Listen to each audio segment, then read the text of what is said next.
Hey guys, what's up? Welcome back to my channel, and today we have a cheeky little book review for you guys.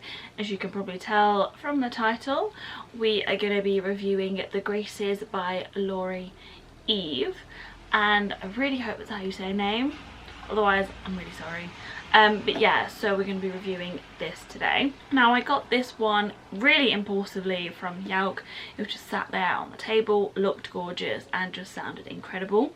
Yeah, so if you want to know what my thoughts are on this, then just keep on watching. So as per usual, I'll just put a little snippet of the blurb right here so you can pause and read.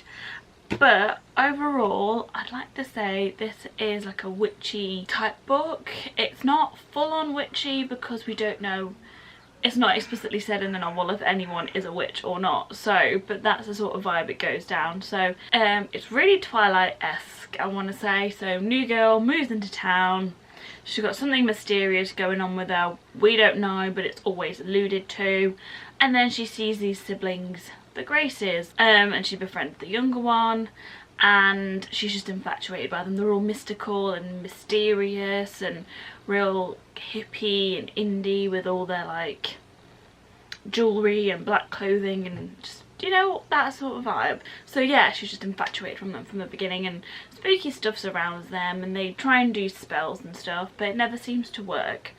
And yeah, so it's about them, their family dynamic, and also the friendship and just like the conspiracy around them.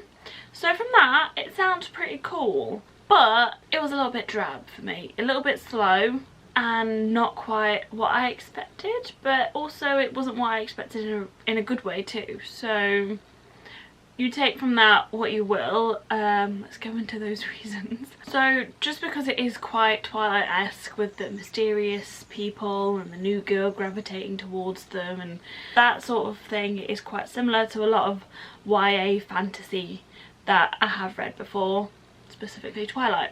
So that is kind of like a trope of the genre, so it doesn't really take away from the novel too much, but that's just something to bear in mind if you're not someone that likes kind of genre tropes.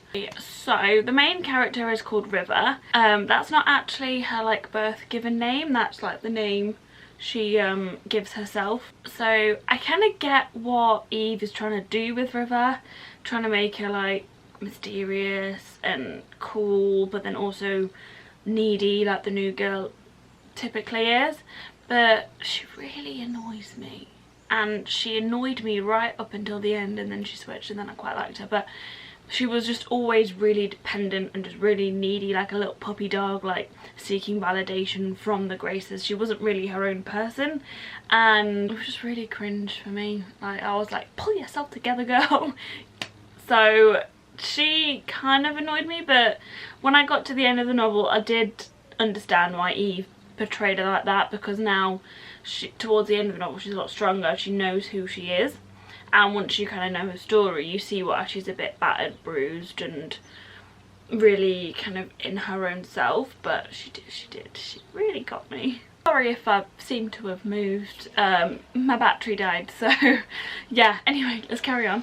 Even though, like I said before, it's like a witchy book that isn't explicitly witchy, it's something that they do, but whenever anyone calls the Graces up on being a witch, they're like, oh, do you actually believe that? So then it makes you think, are they witches or are they not? And also they kind of practice witchcraft but then dismiss it at the same time, so it's really quite weird. But I do like the detail in what they do, like she's kind of made her own, I don't know if she's researched witch law, I don't know if that's a thing, but I don't know if she's researched it, or if Eve has just kind of made her own rendition of witchcraft.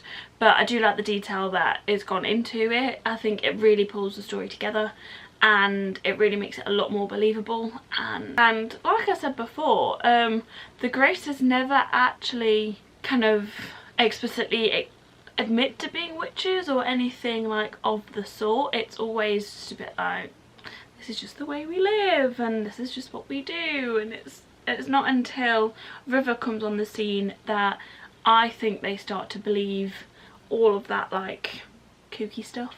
like they kind of see it as something that they've just grown up with, that never really does anything good, always just is a bit weird and a bit of a coincidence, rather than actually anything witchy. I actually really like the ending. So River goes through some weird sort of kind of character development, if you want to call it that. Like, so throughout the novel, I think like her real self, she's suppressed it because she's kind of scared of what she can do, and then towards the end, when she's near enough lost everything, so then she kind of embraces everything that she is and everything that she can do, and she just becomes this really powerful woman.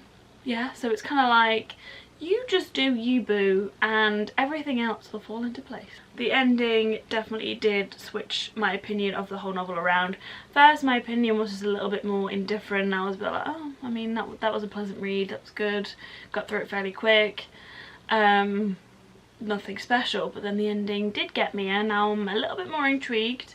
I don't think it's something that I'd probably read again, but I mean, it is good. I think it's definitely tailored probably towards more of a younger audience, just because of the way the characters are created. I didn't think I'd want to read the second one, but because of that, I am intrigued.